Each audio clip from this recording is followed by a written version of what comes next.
सब कुछ हमारे प्रारब्ध में लिखा हुआ, लेकिन हम मानते क्यों नहीं हैं। जब हमारे साथ अच्छा होता है तो हम मानते हैं भगवान की कृपा से मेरी किस्मत में ये लिखी थी तो मुझे मिल गई।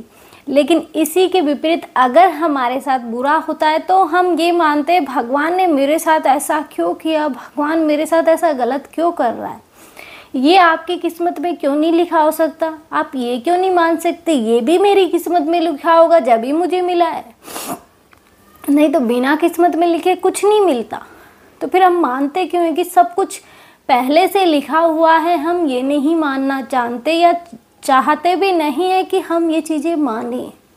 अगर नॉर्मली हम हमारी पीछे वाली लाइफ में झांक के देखेंगे तो देखेंगे कि हमारे हाथ में तो कुछ था ही नहीं, ये तो सब कुछ ऑटोमेटिक होता हुआ चला गया। हमने क्या किया, कुछ नहीं किया। बहुत सी बार हम ये सोचते हैं हम ये काम नहीं करेंगे, लेकिन वो काम हो जाता है। हम ना चाहते हुए भी वो काम करना पड़ता है, कर देते हैं। तो वो हमारे हाथ में ही नहीं है तो हम कैसे कर लेते हैं, लेकिन फिर भी हो जाता है ना। तो हमें मानना चाहिए कि सब कुछ पहले से है, बस हम तो एक कठपुतली हैं जो नाच रहे हैं, और हमें नाचना भी पड़ेगा। हम आए इसलिए हैं कि जो हमने कर्म कर दिए हैं उसे ही तो भोगने आए हैं हम। फिर मानते क्यों नहीं, और कर्म क्यों, हमारे जो पाप वाले कर्म वो क्यों बढ़ाए जा रहे हैं हम, कि हम ये सोचते बुरा करेंगे तो हमारे साथ अच्छा होगा। नहीं, आपके जो पुण्य कर्म है वो भी नष्ट होते चले जाएंगे।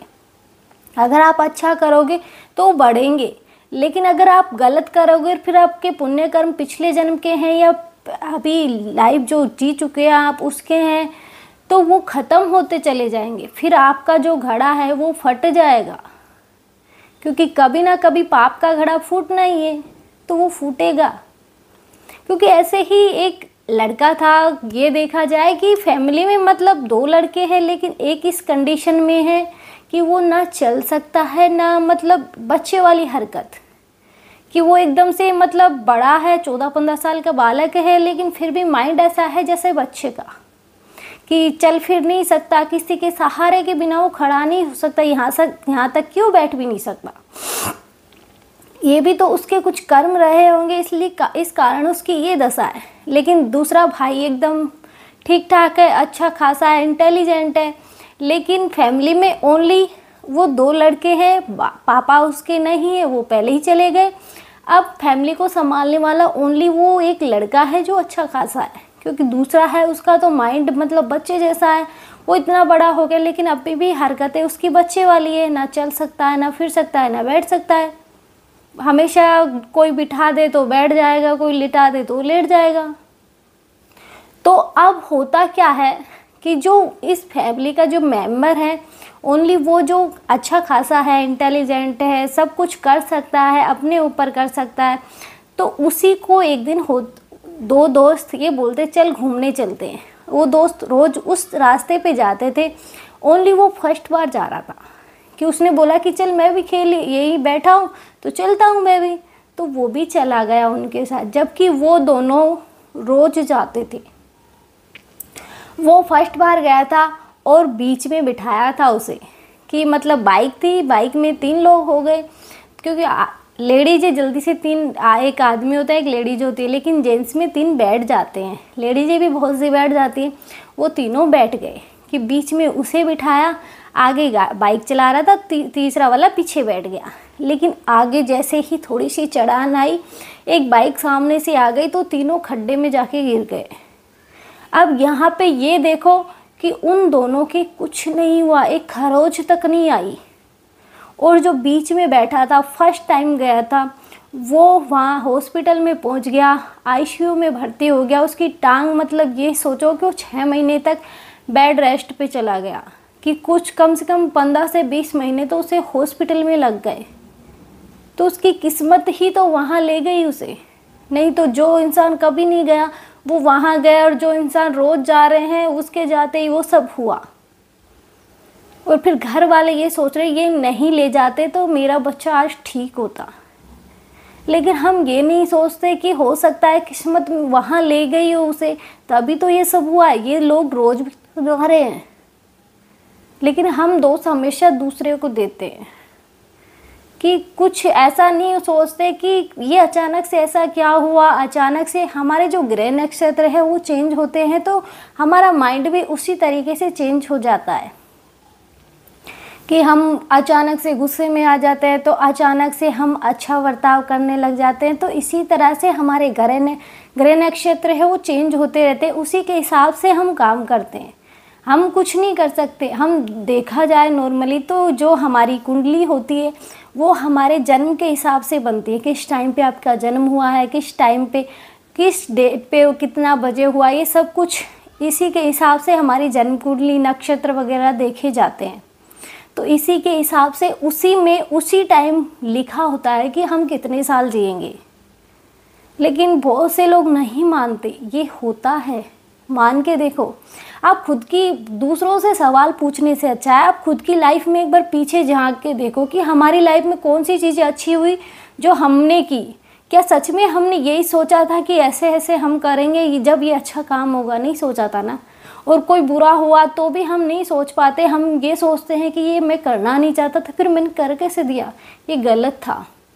बाद में हमें गलत लगता है, करते हैं उससे पहले भी गलत लगता, लेकिन कर देते हैं क्योंकि वो होना होता है। हम नहीं मानना चाहते लेकिन कि जो होता है हमारी मर्जी के हिसाब से नहीं होता, कि हम तो कुछ कर ही नहीं सकते। ये समझो ना कि तुम बोल रहे हो वो भी ईश्वर की मर्जी से बोल रहे हो।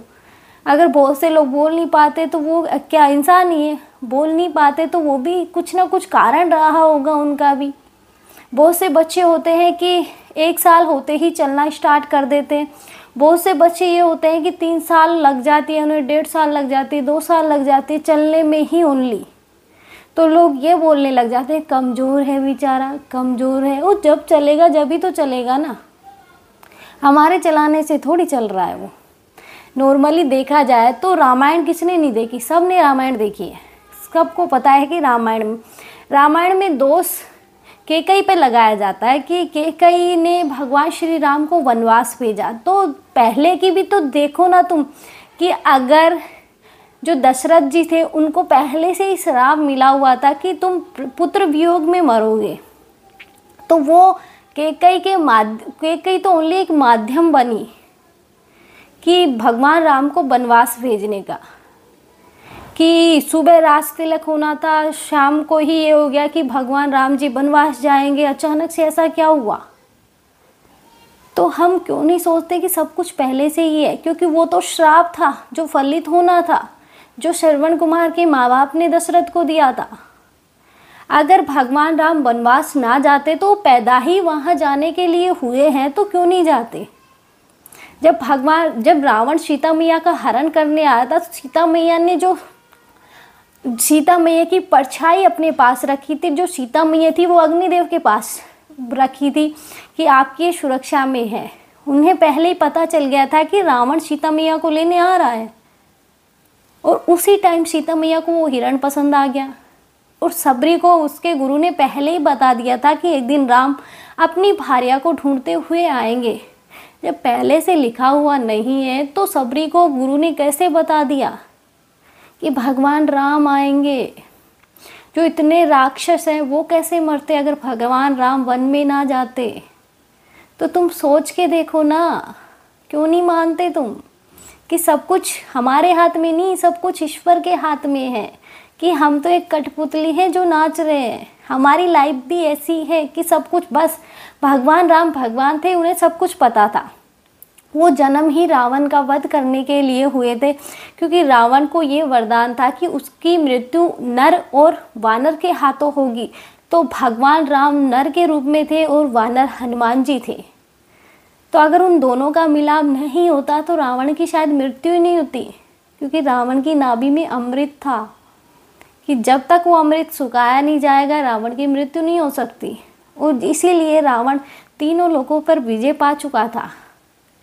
सब परेशान थे उससे, इसलिए भगवान राम ने जन्म लिया। और अगर भगवान राम राज तिलक हो जाता तो वो वन कैसे जाते? जबकि कैकई को पता था कि हमेशा राज तिलक उसी का होता है जो बड़ा होता है। लेकिन वो राम को सबसे ज़्यादा प्यार करती थी, अपने पुत्र से ज़्यादा भी करती थी। लेकिन उसी टाइम ऐसा क्या हुआ कि जो वो लेडीज थी, क्या नाम था उसका, मैं खुद भूल गई जो मंत्रा थी, उसने उसको भड़काया और वो भड़क गई कि उसको 2 वरदान उसने याद दिलाए कि तेरे 2 वरदान अभी बाकी है, तू मांग। नहीं तो वो तो खुश थी कि राम का राज तिलक होने वाला है। इतना कहते ही वो माइंड कैसे चेंज हो गया, क्योंकि ग्रह नक्षत्र के हिसाब से सब होता है। अगर भगवान राम का राज तिलक हो जाता तो राम जी वन कैसे जाते, और वन नहीं जाते तो रावण और इतने सारे राक्षस हैं, उनकी मृत्यु कैसे होती। और मृत्यु छोड़ो, अगर भगवान हनुमान जी लंका में नहीं जाते, लंकनी का वध नहीं करते, क्योंकि लंकनी ने जाते टाइम ये बोला था, क्योंकि उसे ब्रह्मा जी का वरदान था कि जो तुझे एक मुक्के में परास्त कर दे, ये समझना कि उस टाइम लंका का विनाश आ गया, कि अब विनाश निश्चित है लंका का। उस टाइम तू इस देश से मुक्ति पा जाएगी, तू मेरे लोक में आ जाएगी, कि तुझे छुटकारा मिल जाएगा इस रक्षा करने, जो लंका की रक्षा कर रही थी वो। तो उसने भगवान ब्रह्मा जी से पहले ही पूछा था कि मेरा ये काम कब तक चलेगा। तब उसने ब्रह्मा जी ने बताया था कि जब हनुमान जी आएंगे तो तुम एक ही बार में जब परास्त हो जाओगे तो ये समझना कि अब लंका का संपूर्ण विनाश होगा। तो ऐसा ही हुआ। अगर लक्ष्मण जी को शक्ति नहीं लगती तो जो राक्षस बीच में रावण ने बिठाया था, वहाँ जो मगरमच्छ आया था, जो एक अप्सरा थी, देवलोक से आई थी, वो जो जिसे श्राप मिला था, उसकी मुक्ति कैसे होती अगर हनुमान जी उधर नहीं जाते तो सब कुछ पहले से लिखा हुआ है। हमारे सोचने करने से थोड़ी कुछ हो रहा है। तुम खुद सोच के देखो ना कि हमारी लाइफ में आज तक हमने कर क्या लिया है और कर क्या लेंगे। हम ये सोचते हैं कि मैं कुछ नहीं कर सकता, पता नहीं जॉब कैसे करूँगा, पता नहीं क्या काम मिलेगा, कैसे करूँगा। मैं तो यही सोच के परेशान हूँ, काम मिलेगा भी या नहीं मिलेगा। लेकिन फिर अचानक से हम देखते हैं कि हम सब कुछ कर लेते हैं। हम ये बहुत से टाइम तो ये शुरू में ये सोचते हैं घर से बाहर निकलेंगे तो कैसे निकलेंगे, कहाँ जाएंगे, कैसे जॉब करेंगे, कैसे रूम लेंगे, कभी बाहर नहीं रहे, आदत नहीं है। लेकिन समय के साथ सब कुछ हो जाता है कि समय के साथ तुम हर शहर में घूमने लग जाते हो। तो ऐसे ही होता है कि जो होना है वो होके रहता है, तो मानो। लेकिन हम नहीं मानना चाहते। आज नॉर्मली देखा जाए तो भारत पाकिस्तान का जो युद्ध चला था अभी कुछ टाइम पहले, सिंदूर, वो विराम हो गया। लेकिन कुछ लोगों के दिमाग में ये आता है, अभी मैं कुछ टाइम पहले, कल परसों की बात है, एक लेडी जी बोल रही कि उन माताओं ने तो अपनी औलाद खो दी। इन्होंने तो मतलब थोड़ा सा युद्ध कर लिया, बंद कर दिया।